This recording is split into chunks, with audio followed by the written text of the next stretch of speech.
Clean Cherpu പദ്ധതി മുഖേന പഞ്ചായത്ത് 6 പുല്ലുവെട്ട് മെഷീനുകൾ വാങ്ങി. മാലിന്യമുക്ത കേരള പ്രഖ്യാപനത്തിന്റെ ഭാഗമായുള്ള തുടർ പ്രവർത്തനങ്ങൾക്കാണ് മെഷീനുകൾ വാങ്ങിയത്. ചേർപ്പ് ഗ്രാമപഞ്ചായത്ത് പ്രസിഡന്റ് സുജീഷ കള്ളിയത്ത് ഉദ്ഘാടനം നിർവഹിച്ചു. ചേർപ്പ് ഗ്രാമപഞ്ചായത്തിന്റെ 2025-26 വാർഷിക പദ്ധതിയിൽ ഉൾപ്പെടുത്തി ക്ലീൻ ചേർപ്പ് എന്ന പേരിൽ നമ്മൾ പഞ്ചായത്തിന്റെ പദ്ധതി കണക്കിന് ഉപയോഗിച്ചുകൊണ്ട് 6 പുല്ലുവെട്ട് മെഷീൻ നമ്മൾ വാങ്ങിക്കുകയുണ്ടായി.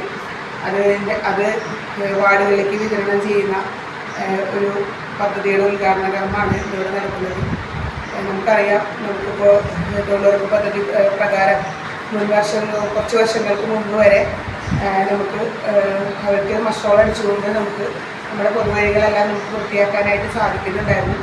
കുറച്ച് വർഷങ്ങളായിട്ട് ആസ്തി നിർമ്മിക്കുന്ന വർക്കുകൾ മാത്രം ചെയ്യാൻ കഴിയുള്ളൂ എന്നുള്ളൊരു സാഹചര്യത്തിൽ നിരവധി പരാതികൾ ഗ്രാമസഭകളിൽ ഉൾപ്പെടെ വന്നുകൊണ്ടിരിക്കുന്ന സാഹചര്യത്തിലാണ് ഇത്തരമൊരു പദ്ധതി മാലിന്യമുക്ത നവകേരളവുമായി കണക്ട് ചെയ്തുകൊണ്ടാണ് നമ്മൾ ക്ലീൻ ചേർപ്പ് എന്ന പേരിൽ നമ്മൾ ഈ machine വാങ്ങിച്ചിട്ടുള്ളത്.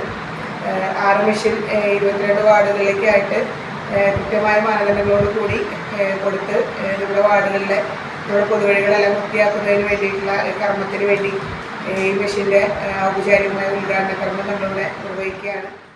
Vice president VN Suresh, വികസന standing committee chairperson Vidya Ramesh, ward മെമ്പർമാരായ ശ്രുതി വിജിൽ, ജിജി പെരുവനം, KB പ്രജിത, K കൃഷ്ണകുമാർ, പ്രിയലത പ്രസാദ് എന്നിവർ പങ്കെടുത്തു. മഹാത്മാഗാന്ധി ഗ്രാമീണ തൊഴിലുറപ്പ് പദ്ധതിയിലൂടെ ഏതാനും വർഷം പൊതുവഴികൾ പ്രവൃത്തിയിൽ ഉൾപ്പെടുത്തി ചെയ്തിരുന്നു.